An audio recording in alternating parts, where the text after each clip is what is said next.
The morning air felt sharp, like it was slicing through my skin as I stood in the empty driveway. My car, my trusty old sedan, the one I'd driven to every doctor's appointment, every grocery run, every quiet Sunday escape was gone. Just a patch of cracked concrete stared back at me, mocking the hole in my chest. I could still hear the engine's hum in my mind, feel the worn leather of the steering wheel under my palms. My son, Ethan, had sold it without a word, without a glance, to fund his shiny new startup. He'd called it practical, said I didn't need it anymore, like I was some relic too old to have a life. The betrayal stung deeper than I could have imagined, a knife twisted by the one person I'd given everything for. I stood there, shivering in my cardigan, the autumn wind curling around me like a whisper of doubt. Why would he do this? I'd sacrificed so much nights working late to pay for his tuition, weekends cheering at his soccer games, years of putting his dreams before mine. And now, my fingers tightened around the coffee mug in my hand, the warmth fading as fast as my trust. I wanted to scream, to call him and demand answers, but my voice felt trapped, heavy with the weight of disbelief.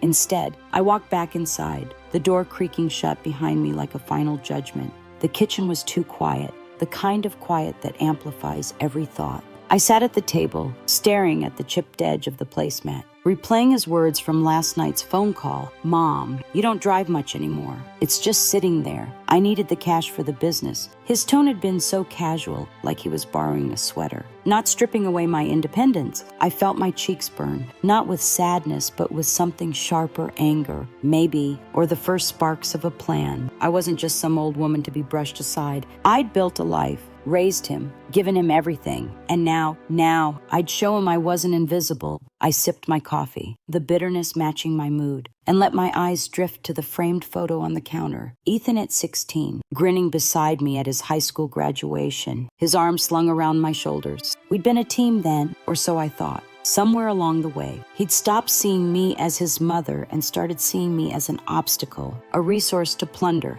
The realization settled in my gut like a stone. I could still hear his voice, so sure of himself, saying, "It's just a car. Mom, you'll be fine." Fine. No, I wasn't fine. I was furious, and that fury was waking something in me I hadn't felt in years. I pushed the mug away and stood, my joints protesting but my mind racing. The bank statements were in the study, tucked in a drawer Ethan probably thought I'd forgotten about. He didn't know I'd been tracking every cent, every account we shared, every dollar I'd set aside for him. If he thought he could take from me without consequence, he was wrong. I walked to the study, each step heavier with purpose, and pulled open the drawer. The papers were there, neat and orderly, a testament to the life I'd built. My fingers brushed over the account numbers, and I felt a flicker of power. I could freeze them. I could stop him in his tracks. The idea felt reckless, almost cruel, but it also felt right. Ethan had crossed a line, and I wasn't going to let him walk over me. I picked up the phone,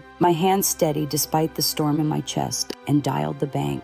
"Yes, I'd like to freeze all accounts under my name," I said, my voice calm but edged with steel. The clerk asked for verification, and I rattled off the details, each word a brick in the wall I was building. Ethan's startup, his dreams, they'd wait. He'd learn what it meant to take from me. As I hung up, I felt a strange mix of relief and guilt. Was I being too harsh? I shook my head, dismissing the thought. He'd left me no choice. I walked to the window, the empty driveway glaring back at me, and let the silence wrap around me again. The betrayal wasn't just about the car, it was about trust, about respect, about everything I'd poured into him. I closed my eyes, letting the hurt wash over me, but it didn't drown me. Instead, it fueled me. I wasn't done yet, not by a long shot. I opened my eyes and caught my reflection in the glass tired. Yes, but not broken. My lips curled into a faint, wry smile. "Oh, Ethan," I thought, "you have no idea what's coming." I'd given him so much, but I wasn't empty. I had fight left in me, and I'd use it. The world might see me as just a mother, just a woman past her prime, but I was more than that. I was someone who'd survived, who'd built, who'd loved fiercely, and now I'd protect what was mine. The phone buzzed on the table, Ethan's name flashing on the screen. I let it ring, each chime a reminder of his audacity. I didn't need to answer to know what he'd say excuses, justifications, maybe even an apology, but words wouldn't undo what he'd done. I turned away, letting the call go to voicemail, and sat back down with the bank statements. The numbers blurred as my mind churned, plotting the next move. This wasn't just about money or a car. It was about reclaiming my place, my voice, my power. So, before you get too cozy with this story, take a quick second to like this video and subscribe, but only if you're feeling what I'm laying down here. This is just the start, and trust me, it's going to get wilder. I leaned back in my chair, the papers still in my lap, and let the quiet settle again. Ethan thought he could take from me and walk away unscathed. He was wrong. I'd make sure of it. The house felt like a museum of my own life, every corner holding relics of a past I'd poured my heart into. I sat in the living room, the late afternoon light filtering through the curtains, casting long shadows across the faded rug. My fingers traced the armrest of the old couch, its fabric worn from years of Ethan sprawling across it, telling me about his dreams big, wild ones that I'd believed in as much as he did. Back then, we'd been close, or so I thought. Now, with my car gone and his betrayal sinking deeper, those memories felt like lies, each one a splinter in my chest. I closed my eyes, letting the past pull me back, trying to understand where it all went wrong. Years ago, Ethan was my shadow, always trailing me with questions, his laughter filling the house. I'd work double shifts at the library, shelving books until my back ached,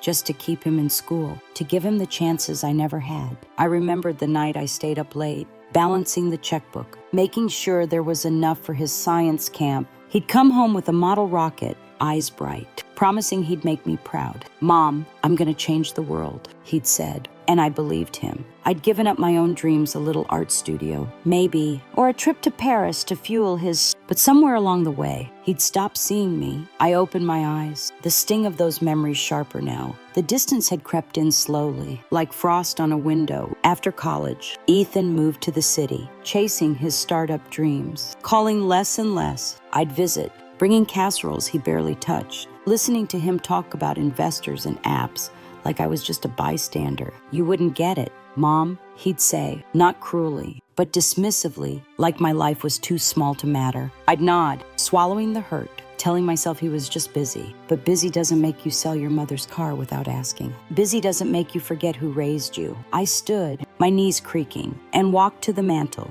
where a photo of us at his university graduation sat. His smile was wide, but I remembered how he'd barely hugged me that day, already distracted by his friends and their big plans. I'd felt it then, the shift, like I was becoming invisible. Now, with the car gone, that feeling wasn't just a whisper.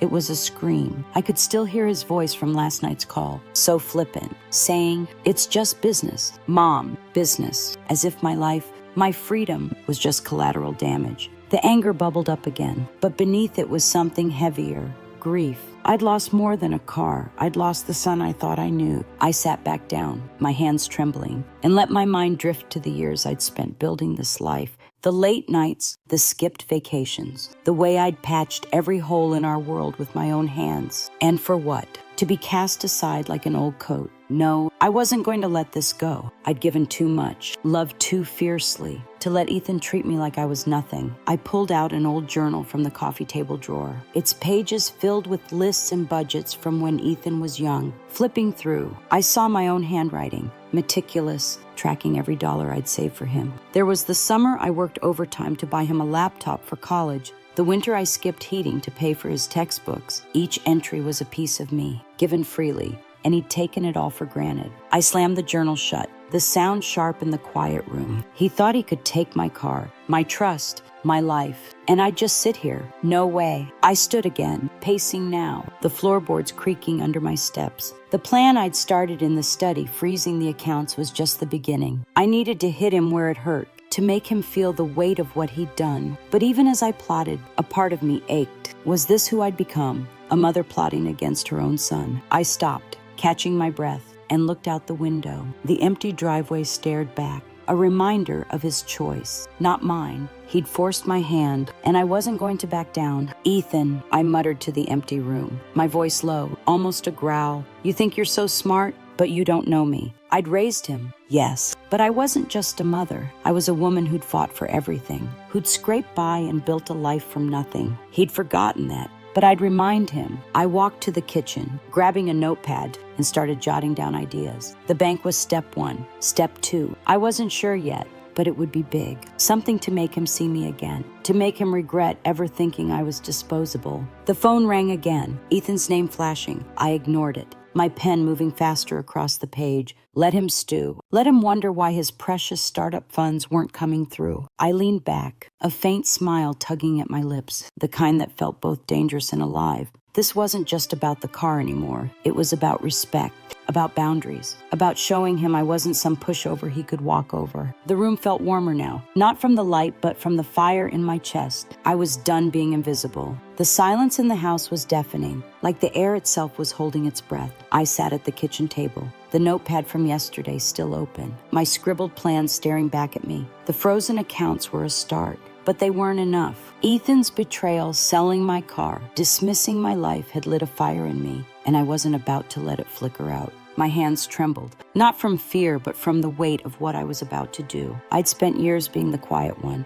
the one who nodded and smiled, who let things slide. Not anymore. The hurt in my chest had hardened into something else, something sharp and unyielding. I was done waiting for Ethan to see me. I'd make him. I leaned back, the chair creaking under me, and closed my eyes. The memory of his voice, so smug on the phone, played on a loop. You don't need it. Mom, it's just sitting there, like I was just sitting here, useless, irrelevant. The words burned, each one a match to the kindling of my anger. I opened my eyes and caught my reflection in the window, a woman who'd raised a son, built a home, survived loss and struggle. I wasn't invisible. I wasn't done. And I sure as hell wasn't going to let Ethan walk away thinking he'd won. I stood, my movements deliberate, and walked to the study. The bank statements were still spread across the desk, a map of my life's work. I'd already frozen the joint accounts, but there was more I could do. Ethan's startup relied on my support money I'd lent him, connections I'd made. He didn't know how deep my roots went, how many people owed me favors. I picked up the phone and dialed Sarah, an old friend who worked at the community center,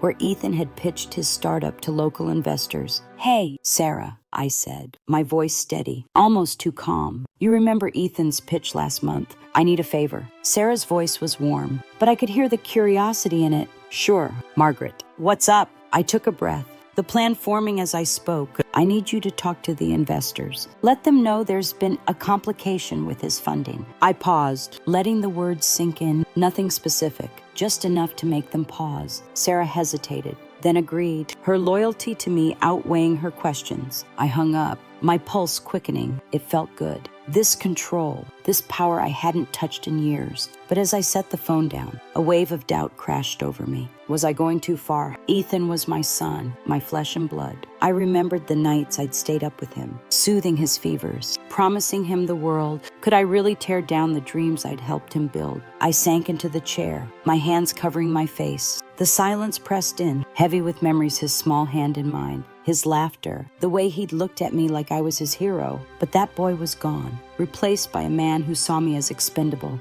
The thought stung, but it also steeled me. I stood again, shaking off the doubt like dust. I wasn't destroying him, I was teaching him. He needed to learn that actions have consequences, that you don't take from the people who love you and expect them to stay quiet. I walked to the window, the empty driveway, a constant reminder of his choice. You did this, Ethan, I whispered, my breath fogging the glass. Not me. The words felt like a vow.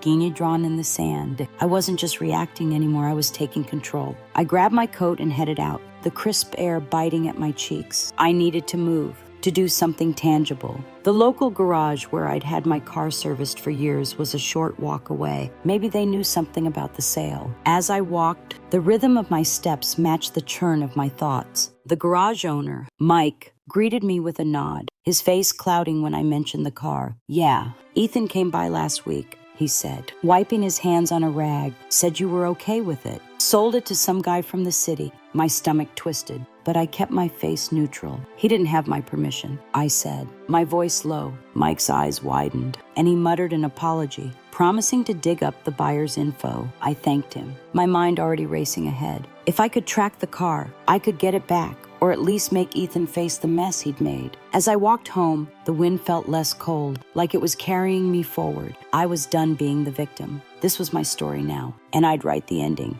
Back in the house, I sat at the kitchen table again, the notepad filling with new plans. Call the lawyer, check the title, find the buyer. Each step felt like reclaiming a piece of myself, The phone buzzed Ethan again. I let it ring, a small smile tugging at my lips. Let him squirm. Let him feel the walls closing in. I leaned back, the weight of my anger settling into something calmer, more focused. This wasn't just about the car anymore. It was about respect, about showing him I was still here, still fighting. And I was just getting started. The morning sun barely crept through the curtains, leaving the kitchen dim, as if it knew the weight of what I was planning. I sat at the table, a fresh cup of coffee cooling in my hands, the notepad now a battlefield of crossed-out ideas and circled priorities. Freezing Ethan's accounts and stirring doubt with his investors were just the opening moves. I wasn't done. My car, my freedom, my proof of a life still lived was gone, because he thought he could decide what I needed. The anger simmered low, like a pot left too long on the stove, ready to boil over. I wasn't just going to sit here and stew. I was taking back what was mine, piece by piece, and Ethan would learn exactly who he'd crossed. I stood, my chair scraping against the linoleum, and grabbed the phone. Mike from the garage had texted late last night with the buyer's name, a dealer in the city who flipped cars for quick cash. My jaw tightened as I dialed the number. "Hello, this is Margaret," I said when a gruff voice answered. "You bought my sedan last week." It wasn't Ethan's to sell. The dealer, caught off guard, stammered about paperwork in good faith. I cut him off, my voice sharp but calm. "I'm the legal owner. I want it back, or we're going to have a problem." He promised to look into it, but I could hear the dodge in his tone. "Fine, I'd deal with him later." Hanging up, I felt a rush, like I'd just thrown a punch and landed it. For years, I'd been the one to smooth things over, to let slights slide for Ethan's sake. Not anymore. I walked to the study, my steps purposeful, and pulled out the car's title from a locked box under the desk. My name was there, clear as day. Ethan hadn't even bothered to forge it. He'd just assumed I wouldn't fight back. Big mistake. I called my lawyer, Karen, a no-nonsense woman I'd known since my library days. "Margaret, you sound different," she said, half laughing. "What's got you so fired up?" I laid it out the car. Ethan's betrayal, the accounts. Karen listened, her silence heavy with understanding. "You've got a case," she said finally. "The title's in your name, and selling it without consent is theft. Plain and simple. Let's start with a demand letter to the dealer and a notice to Ethan." I nodded, though she couldn't see me, my fingers tightening around the phone. "Do it," I said, "and make it quick." As we hung up, I felt the plan solidify, like cement setting in my bones. This wasn't just about the car anymore, it was about respect, about making Ethan see I wasn't invisible. I paced the house, the energy in me restless, almost electric. The empty driveway outside taunted me, but it also fueled me. I wasn't just reacting now, I was moving forward, taking control. I sat back down and opened my laptop, pulling up Ethan's startup website. Sleek, modern, full of buzzwords like disrupt and innovate. I snorted, the sound bitter in the quiet room. He'd built this on my back, my sacrifices, and then thought he could toss me aside. I started drafting an email to another contact, an old colleague who knew the venture capital world. Just a heads up. I typed, my fingers flying. Ethan's funding might not be as solid as he claims. I hit send, a small smirk tugging at my lips. But as the day wore on, the high of action gave way to a gnawing ache. I sank onto the couch, staring at the photo of Ethan and me on the mantel, his graduation cap tilted, his grin wide, my arm around him like I could protect him forever. I'd poured everything into him every late night, every skipped dream, every dollar. And now here I was, plotting against him, my chest tightened, the anger mixing with the grief I couldn't shake. Was this what it had come to? A war with my own son. I pressed my hands to my face, the coolness of my palms grounding me. No, I told myself, he started this. He chose to take from me. I stood again, shaking off the doubt. I wasn't the villain here. Ethan had made his choice, and now I was making mine. I grabbed my coat and headed to the bank, the title and Karen's contact info tucked in my purse. The teller, a young woman with kind eyes, looked surprised when I asked to confirm the account freeze. "Everything's locked down. Mrs. Thompson," she said, glancing at her screen. "No transactions can go through." I nodded, a flicker of satisfaction warming me. Ethan would be feeling it now, his startup dreams hitting a wall he didn't expect. As I walked home, the autumn leaves crunching under my feet, I felt lighter, like I'd shed a weight I'd carried too long. The hurt was still there, sharp and raw, but it wasn't paralyzing anymore. It was fuel. Ethan thought he could erase me, but I was still here, still fighting. I glanced at my phone. No missed calls this time. Good. Let him sweat. Let him realize his mother wasn't someone to dismiss. I'd get my car back, my respect back. And maybe, just maybe, I'd remind him who I'd always been. The air in the house felt charged, like the moment before a storm breaks. I stood at the kitchen counter, my hands gripping the edge, the phone vibrating relentlessly with Ethan's name flashing on the screen. 5 missed calls now, each one a jab at my resolve. I didn't answer. Let him feel the squeeze of the frozen accounts, the whispers I'd set loose among his investors. My car was gone, my trust shattered, and now the ball was in my court. The anger in my chest burned steady, but there was a new edge to it, anticipation. Ethan wasn't going to roll over, and neither was I. This was about to get messy. I sat down, the chair creaking under me, and opened the email from Karen, my lawyer. The demand letter to the car dealer was ready, sharp and legal, stating my ownership and threatening action if the sedan wasn't returned. I nodded to myself, the words on the screen like armor. But as I closed the laptop, the front door rattled with a knock, hard, insistent. My heart lurched. I knew that knock. I walked to the door, each step measured, and opened it to find Ethan standing there, his face flushed, eyes narrow with frustration. "Mom, what the hell?" he snapped, stepping inside without waiting for an invite. His jacket was rumpled, his hair a mess, like he'd driven straight from the city in a panic.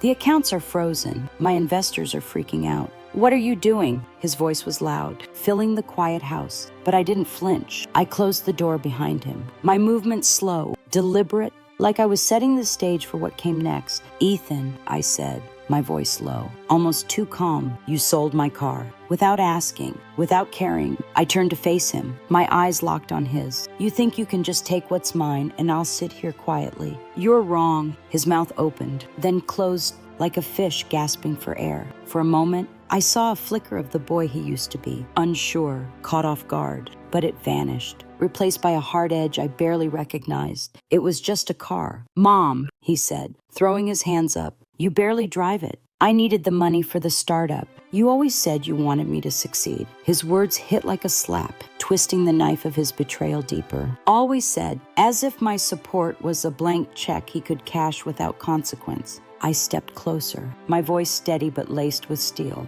"You don't get to decide what I need, Ethan." I said, "That car was mine, my freedom, my choice. You stole it, and now you're surprised I'm fighting back." My hands trembled, but I kept them at my sides, refusing to let him see the storm inside me. He stared, his jaw tight, then shook his head like I was the one being unreasonable. "You're blowing this out of proportion," he said, his tone sharp now, almost condescending. "I'm trying to build something, and you're sabotaging me, my own mother." The accusation stung, but it also lit a fire. Sabotaging him. After everything I'd given, I took a breath, steadying myself, and leaned in closer, my voice dropping to a whisper. "You sabotaged us first," I said. "You took from me, Ethan. You didn't ask, didn't care. Now you get to feel what it's like to lose something." His eyes widened, just for a second, before he masked it with a scowl. He stepped back, pacing the living room, his hands running through his hair. "You're unbelievable," he muttered. "You think freezing my accounts is going to fix this? You're just making it worse." He stopped, turning to face me, his voice rising. "I'll figure this out.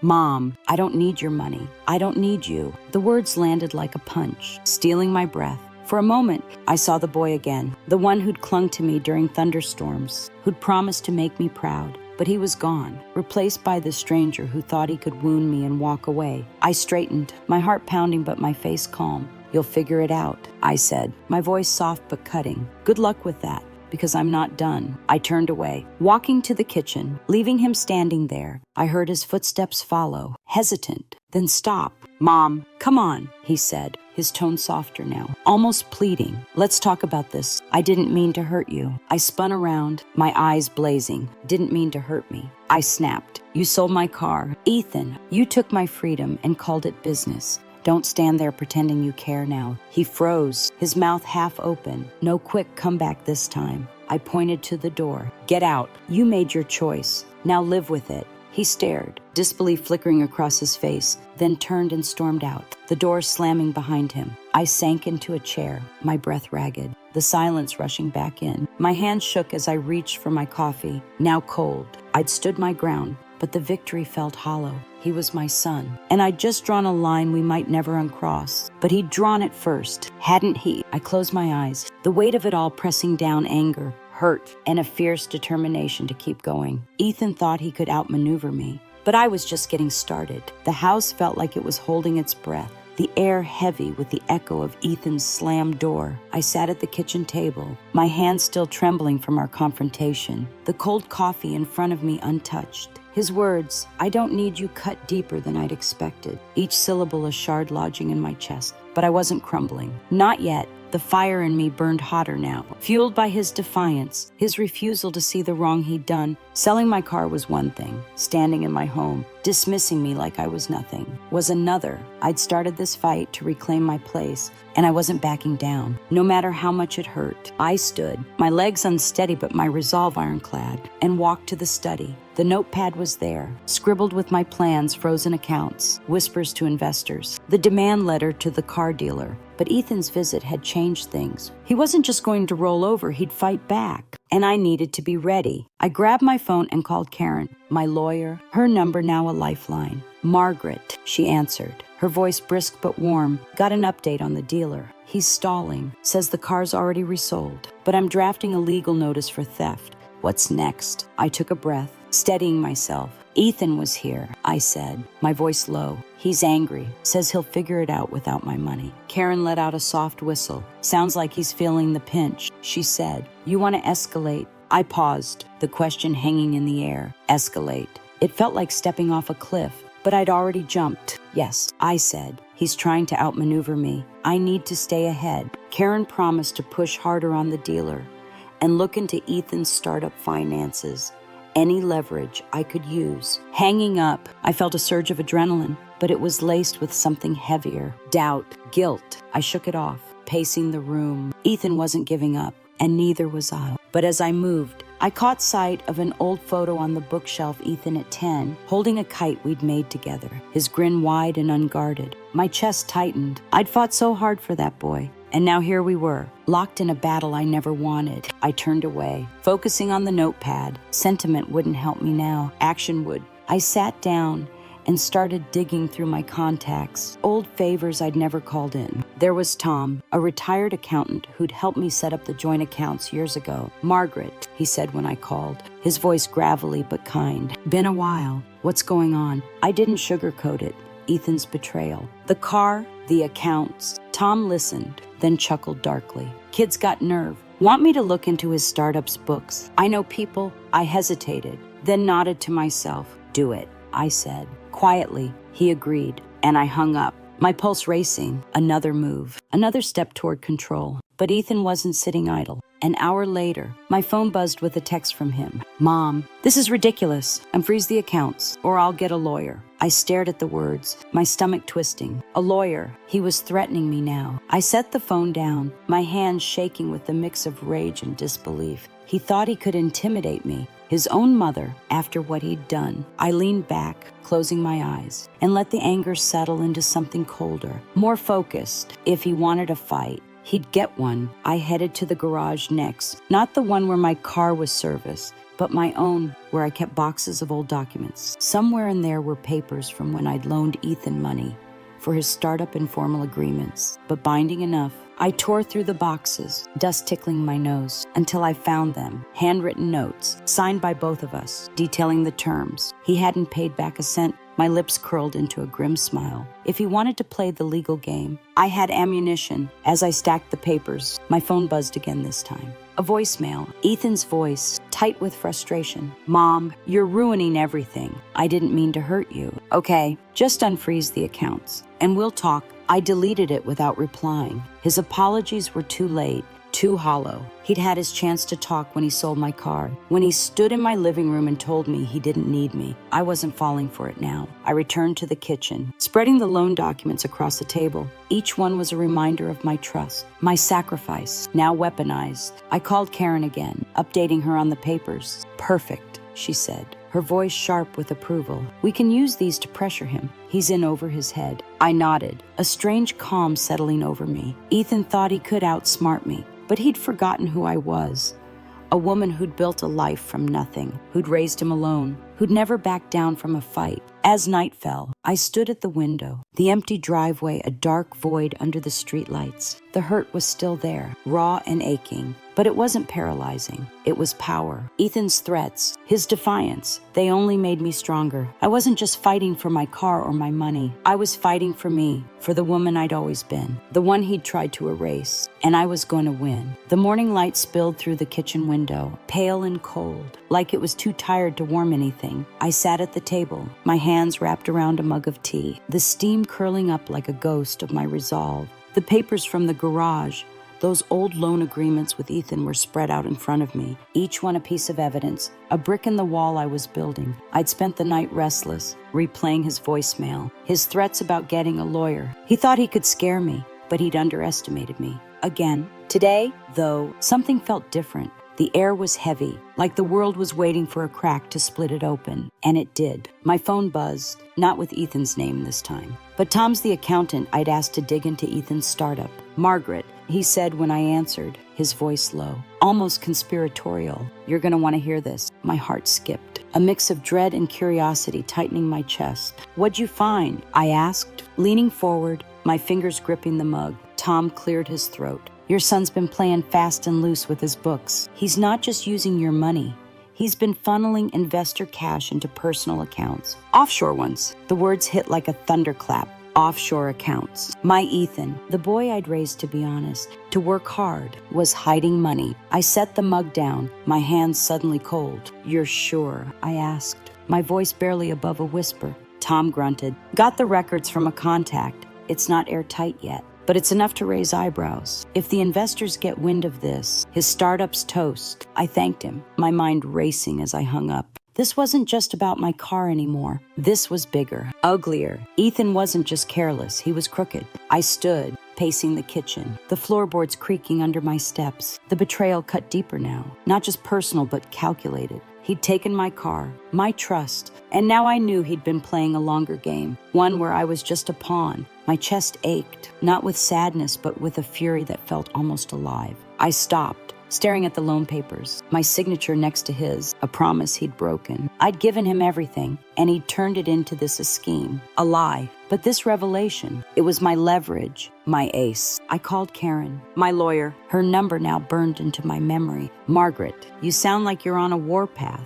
she said, half laughing. I didn't laugh back. Ethan's hiding money, I said, laying out Tom's findings, offshore accounts. Can we use this? Karen's silence was brief, but I could almost hear her mind working. If we can verify it. Absolutely, she said. It's fraud. We can go after him legally, scare his investors, even get the authorities involved if it's bad enough. I nodded, my jaw tight. Do it, I said. Find out everything. As I hung up, the weight of what I was doing settled over me. This wasn't just about freezing accounts or getting my car back. This was about exposing Ethan, about tearing down the facade he'd built. I sat down, my hands shaking, and looked at the photo on the counter, Ethan at 16, all smiles and promise. The boy I'd loved was gone, replaced by someone I barely knew. But even as the hurt clawed at me, I felt a strange clarity. This wasn't revenge anymore. It was justice. I grabbed my coat and headed out, needing air, needing to move. The autumn wind was sharp, biting at my cheeks as I walked to the park down the street.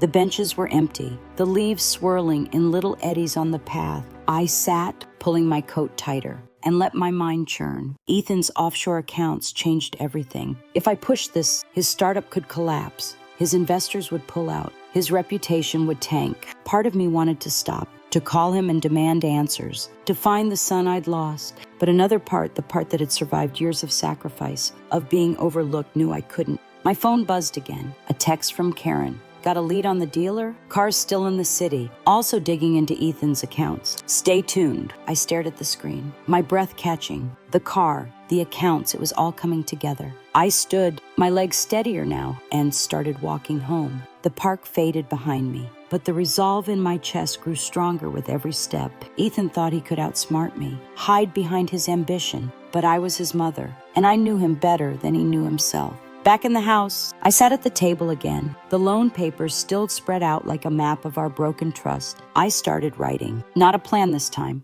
but a letter to Ethan, one I might never send. You thought I was weak, didn't you? I wrote, my pen digging into the paper. You thought you could take and take, and I'd just let you, but I'm not that woman anymore. The words poured out, raw and unfiltered, a release of everything I'd held in. I stopped, my hand cramping, and looked at the page. It wasn't just a letter, it was a declaration. I was done being invisible. The phone rang, breaking the silence. Ethan's name again. I let it ring, my eyes on the letter, my heart pounding with a mix of pain and power. He was scrambling now, feeling the walls close in. Good. Let him feel what I'd felt, helpless, betrayed, alone. I wasn't just fighting for my car or my money anymore. I was fighting for the truth, for the life I'd built, for the woman I was. And I was going to win. The house was too quiet, the kind of quiet that presses against your eardrums, making every creak and sigh feel like a shout. I stood in the living room, my hands steady but my heart racing. The letter I'd written to Ethan still crumpled on the kitchen table. Yesterday's revelation about his offshore accounts had shifted everything, like the ground moving under my feet.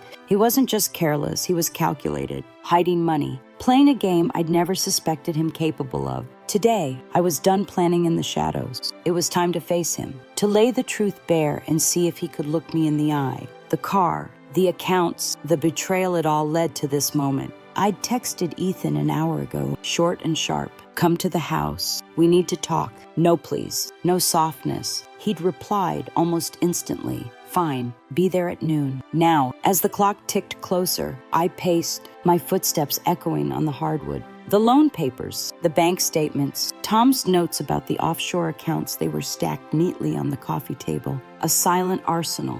I wasn't just his mother anymore. I was a woman who'd been wronged, and I was ready to make him see it.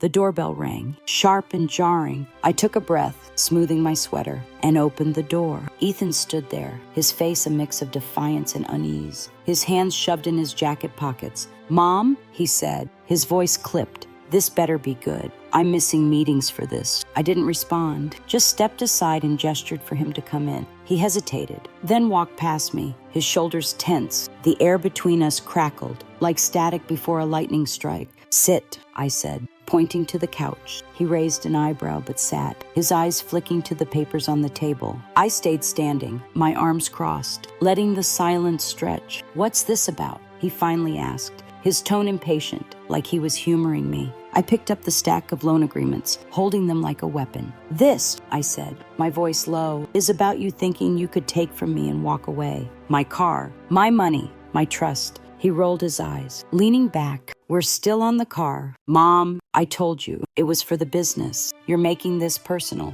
The dismissal in his voice, so casual, so cruel, lit a fire in me. I stepped closer, slamming the papers down in front of him. "Personal," I said, my voice rising despite myself. "You sold my car without asking. Ethan, you used me. And now I know you've been hiding money. Offshore accounts. Really?" His face froze, just for a second. But I saw it, the flicker of panic in his eyes. He recovered quickly, leaning forward, his voice sharp. "What are you talking about? You've been snooping into my business now." I laughed, a short, bitter sound that surprised even me. "Your business. The one I funded. The one you built on my sacrifices. I know everything. Ethan, Tom's got the records. Your investors will too." Soon enough, he stood, his hands balling into fists. "You're bluffing," he said, but his voice wavered. "You wouldn't tank my company. You're my mom." The word mom hit like a punch, not because it softened me, but because it reminded me how far we'd fallen. I stepped closer, my eyes locked on his. "You stopped treating me like your mom when you decided I was disposable,"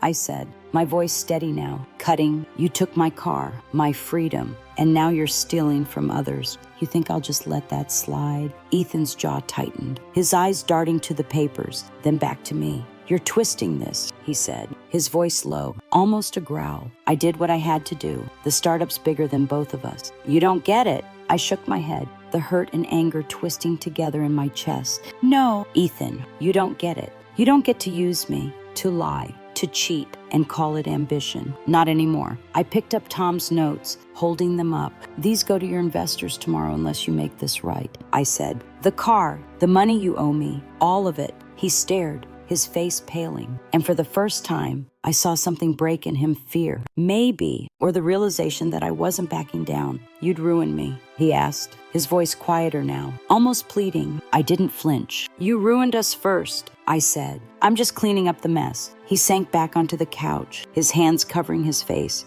The silence was heavy, broken only by the tick of the clock. I wanted to feel triumph, but all I felt was a hollow ache. This was my son, the boy I'd raised, and here we were, tearing each other apart. "Mom," he said finally, his voice muffled. "I didn't mean for it to go this far. I needed to make it work." I shook my head, my throat tight. "You should have thought of that before you sold my car," I said. "Before you lied." I turned away, walking to the window, the empty driveway staring back like an old wound. "You have until tomorrow," I said without looking at him. "Fix it, or I will." I heard him stand, his footsteps heavy, then stop at the door. "I'm sorry," he said, so soft I almost missed it, but I didn't turn around. The door clicked shut, and he was gone. I stood there, my hands trembling, the weight of the moment crashing over me. I'd won this round, but at what cost? The house felt emptier than ever, the silence thick like fog after Ethan's departure. I stood by the window, my breath fogging the glass. The empty driveway a stark reminder of the chasm between us. His whispered, "I'm sorry,"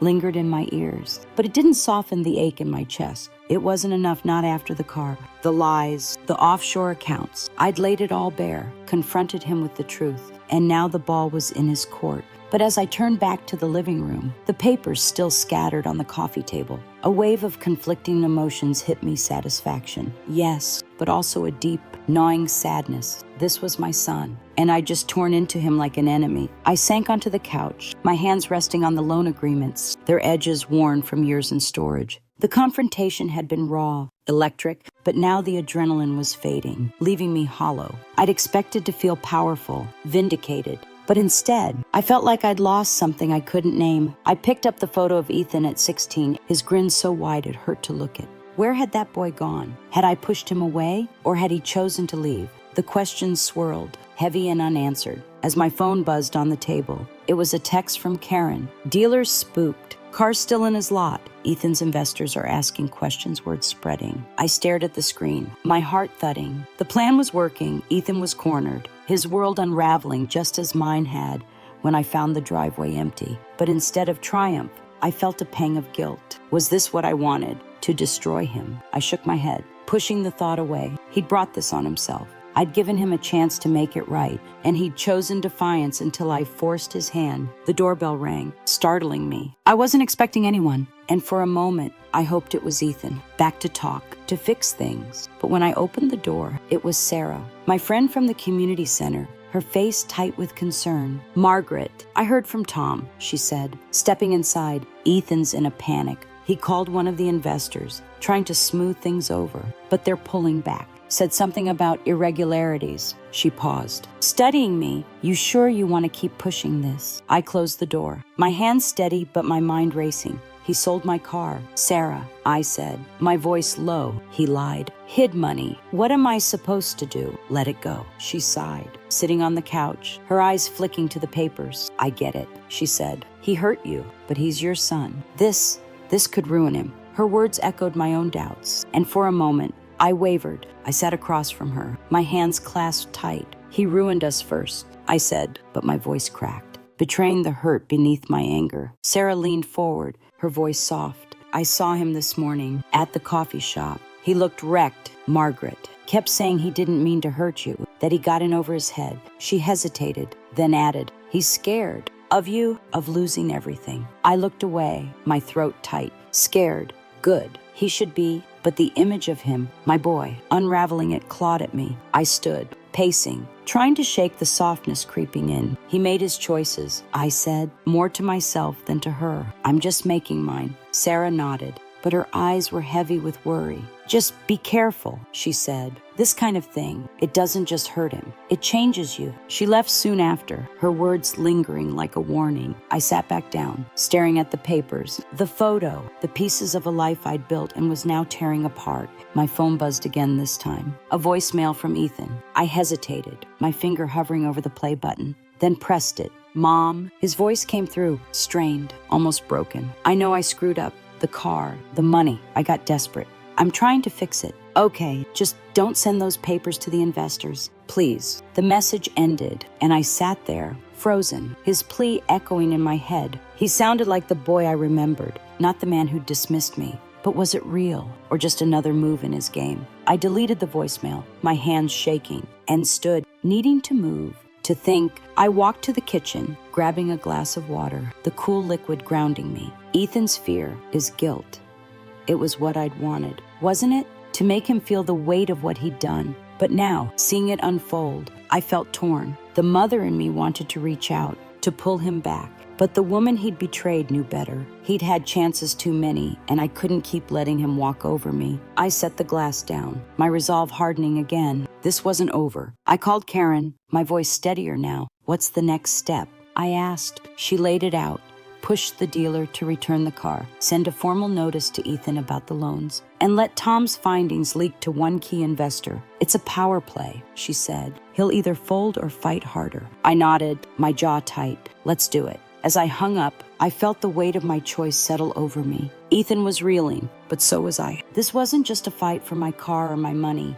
It was for the truth, for the woman I'd always been, and I wasn't backing down. The morning felt raw, like the world had been scraped clean and left exposed. I sat at the kitchen table, the papers from my confrontation with Ethan still scattered like battle scars across the wood. His voicemail from yesterday, his plea to stop, to not send the offshore account details to his investors echoed in my head. But I hadn't softened. I couldn't, not after the car, the lies, the way he'd stood in my living room and tried to justify it all. I'd won that round, forced him to face the mess he'd made. But the victory tasted bitter, like ash in my mouth. My hands rested on the loan agreements, my fingers tracing the signatures we'd both scrawled years ago. This wasn't just about winning anymore, it was about surviving. I stood, the chair scraping softly, and walked to the window. The empty driveway stared back, a silent accusation. I'd gotten word from Karen late last night the car was back in the dealer's lot. Recovered after the legal notice scared him into compliance.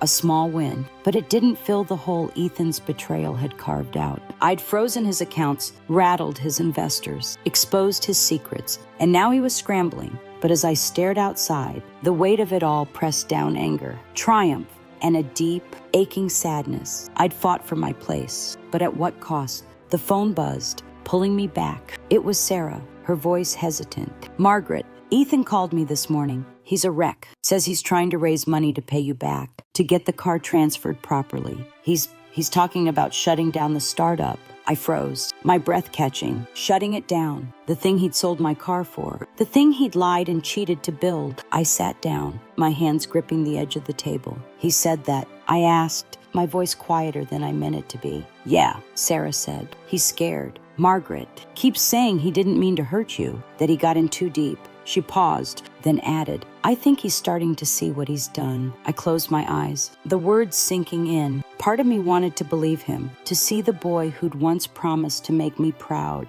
But another part, the part that had stood in that empty driveway, that had heard his dismissals, knew better. Apologies didn't erase actions. Not yet. I thanked Sarah and hung up, my mind churning. The car was back. The accounts were frozen, and Ethan's investors were pulling away. I'd done what I set out to do, reclaim my power, made him feel the consequences. But now, sitting in the quiet house, I felt drained, like I'd run a marathon only to find the finish line was a cliff. I walked to the living room, picking up the photo of Ethan at 16, his grin so bright it hurt. I'd fought for him, for us, for years, and now I was fighting against him, and it was tearing me apart. I set the photo down and grabbed my coat, needing to see the car, to make this real. The dealer's lot was a short bus ride away, and when I arrived, there it was, my sedan, parked unceremoniously between two shiny SUVs. I ran my hand along the hood, the metal cool under my fingers, and felt a flicker of relief. It was mine again, but as I stood there, a memory hit Ethan in the passenger seat. Years ago, singing off-key to the radio on a road trip to the lake. My throat tightened, and I turned away, blinking hard. Back home, I called Karen, needing to ground myself in the fight. The car's back, I said, my voice steady but tired. What's next with Ethan? She laid out the plan. Send the loan repayment notice. Let the investor leak about the offshore account spread. He's on the ropes. Margaret, she said. One more push, and he'll have to come clean. I nodded, but my heart wasn't in it. The fire that had driven me was flickering, replaced by a weariness I couldn't shake. Do it, I said, but the words felt heavy, like stones dropping into a well. As night fell, I sat on the couch, the house dark except for a single lamp, The papers were still there. The photo, the memories. I'd won, hadn't I? The car was back. Ethan was reeling, and I'd shown him I wasn't invisible. But the victory felt empty, like a house with no one left to live in it. I thought of his voicemail, his voice breaking, and wondered if he'd meant it, if he was really trying to fix things. But then I remembered his words in my living room, "I don't need you."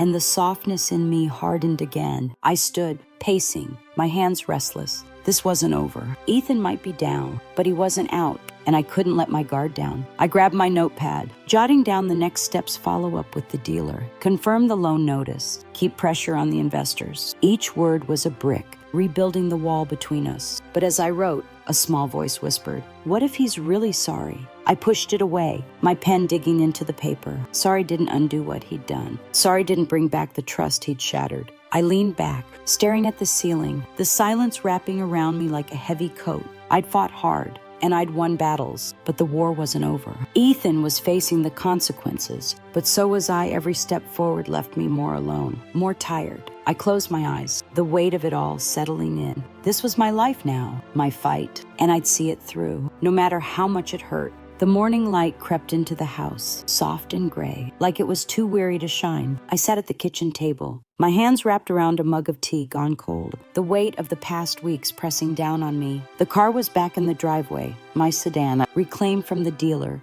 after Karen's legal threats hit their mark. Ethan's startup was teetering, his investors spooked by whispers of his offshore accounts, and the loan repayment notice was on its way to him. I'd done what I set out to do, taken back my power, made him feel the sting of his betrayal. But as I stared at the papers on the table, the victory felt like a stone in my chest, heavy, cold, and unyielding. I stood, my joints stiff, and walked to the window. The sedan sat there, its familiar shape a small comfort, but not enough to fill the void Ethan's actions had left. His last voicemail, his talk of shutting down the startup, played in my mind like a song I couldn't shake. He was scared, Sarah had said, trying to fix things. But could I believe him? After the car, the lies, the way he'd looked at me like I was nothing, I turned away, my hands clenching. The anger still there, but tangled with a sadness I couldn't outrun. The phone buzzed, snapping me out of my thoughts. It was Karen, her voice crisp but cautious. "Margaret, the loan notice went out. Ethan's got 30 days to pay up or face legal action. And the investor leak. It's working. 2 of them pulled funding this morning." I nodded. Though she couldn't see me, my throat tight. "Good," I said, but the word felt hollow. "Anything else?" Karen hesitated. He called my office. "Margaret, wanted to know if there's a way to settle." Sounds desperate. I thanked her and hung up, my heart thudding. Desperate. Part of me wanted to feel satisfied, but all I felt was tired. I sank onto the couch, the photo of Ethan at 16 catching my eye. His grin, so full of promise, mocked me now. I'd fought for that boy, given him everything late nights, skipped dreams, every dollar I could scrape together. And now I'd brought him to his knees. The mother in me ached to call him, to hear him out. But the woman he'd betrayed, the one who'd stood in that empty driveway, who'd felt invisible, knew better. He'd made his choices, and I'd made mine. Still, the cost of it all weighed on me, heavy as the silence in the house. I grabbed my coat and headed outside, needing to feel the car under my hands, to ground myself in what I'd won back.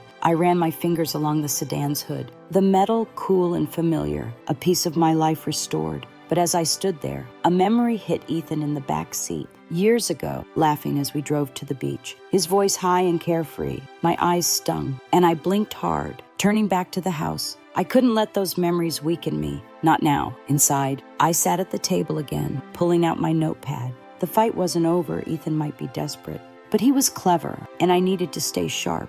I jotted down next steps, confirm the car's title transfer, follow up with Tom on the offshore accounts, keep pressure on the investors. Each word was a tether, keeping me grounded, but my hand slowed as I wrote. What was I fighting for now? The car was back, the money was secured, but the trust, the bond with my son that was gone, maybe forever. The doorbell rang, sharp and unexpected. My heart lurched, Ethan. I opened the door to find Sarah, her face soft with worry. "Margaret," she said. Stepping inside, I saw Ethan again. "He's a mess. Says he's selling assets to pay you back, to save what's left of the startup." She paused, searching my face. He asked me to tell you he's sorry, really sorry. I closed the door, my hands steady but my chest tight. Sorry doesn't fix this, I said, my voice low. Not after everything. Sarah sat on the couch, her eyes gentle but firm. I know, she said, but he's your son. Maybe there's a way to end this without losing him completely. Her words hit hard, stirring the doubt I'd been pushing down. I sat across from her, my hands clasped. He lost me first, I said, but my voice wavered,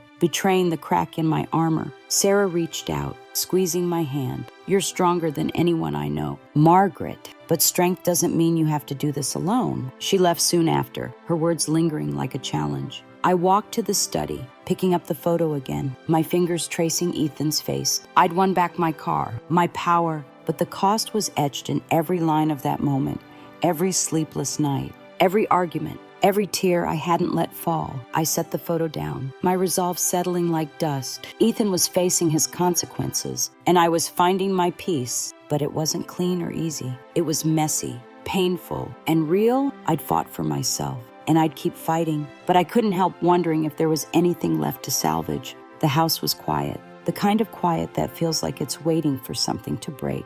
I sat in the living room, the morning light filtering through the curtains, casting soft shadows across the rug. My sedan was back in the driveway. The loan notice had been sent, and Ethan's startup was crumbling under the weight of his own choices. I'd done what I set out to do, reclaim my car, my power, my place. But as I sat there, my hands resting on the armrests of the old couch, the victory felt like a weight I couldn't shake. It wasn't triumph that filled me now, but a deep, aching exhaustion, the kind that settles into your bones after a fight you never wanted to have. I leaned back, closing my eyes, and let the past weeks replay like a film I couldn't pause. The empty driveway, Ethan's flippant words, the offshore accounts, our confrontation, it all swirled together. A storm of hurt and anger. I'd fought hard, stood my ground, made him see I wasn't invisible. But what had I won? The car was back. Sure, but the cost was etched in every corner of this house, in the silence where his laughter used to be. I opened my eyes, my gaze landing on the photo of Ethan at 16, his grin a ghost of a time when we were a team.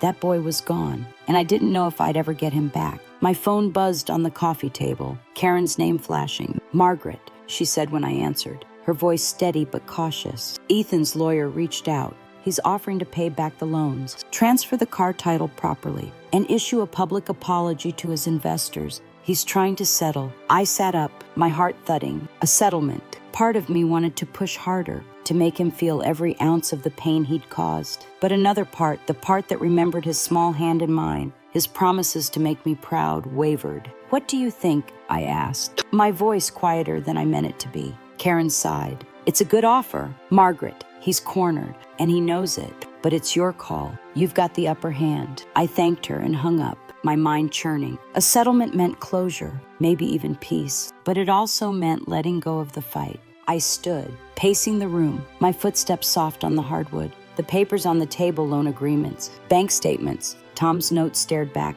A map of the war I'd waged. I'd won, hadn't I? So why did it feel like I'd lost something bigger? I walked to the kitchen, grabbing a glass of water, the coolness grounding me. Ethan's last voicemail echoed in my head, his broken voice, his plea to stop. Sarah's words, too, about him being a mess, trying to fix things. I wanted to believe there was still good in him, that the boy I'd raised was somewhere beneath the ambition and lies. But trust, once shattered, doesn't piece back together so easily. I set the glass down, my hands trembling, and looked out at the driveway. The car was there, a symbol of my fight, but it couldn't fill the hole in my heart. I sat back down, pulling the photo closer. Ethan's grin, so bright, felt like a question. Was it worth it? I'd reclaim my life, my respect, but at what cost? The mother in me wanted to call him, to hear him out, to find a way back. But the woman I'd become, the one who'd stood in that empty driveway, who'd fought to be seen, knew some bridges burned for a reason. I'd given him everything, and he'd taken it for granted. Now, he was facing the consequences, and I was facing mine. The doorbell rang, soft but insistent.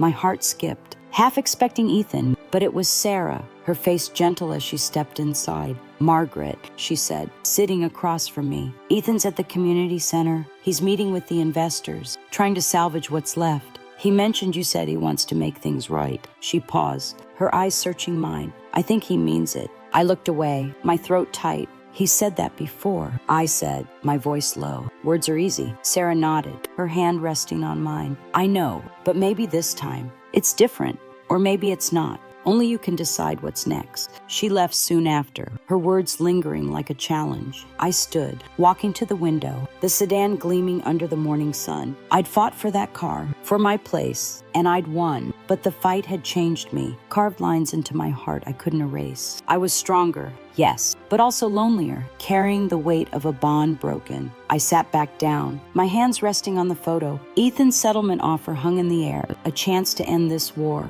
But as I looked at his face, I wondered if peace was possible, or if we'd both been scarred too deeply. I'd reclaim my life, but the cost was a truth I couldn't ignore. Love doesn't always win, and sometimes fighting for yourself means letting go of what you fought for. I closed my eyes, the silence wrapping around me, and let myself feel it all, the hurt, the strength, the questions. This was my story, and I'd written it, but the ending, that was still unwritten.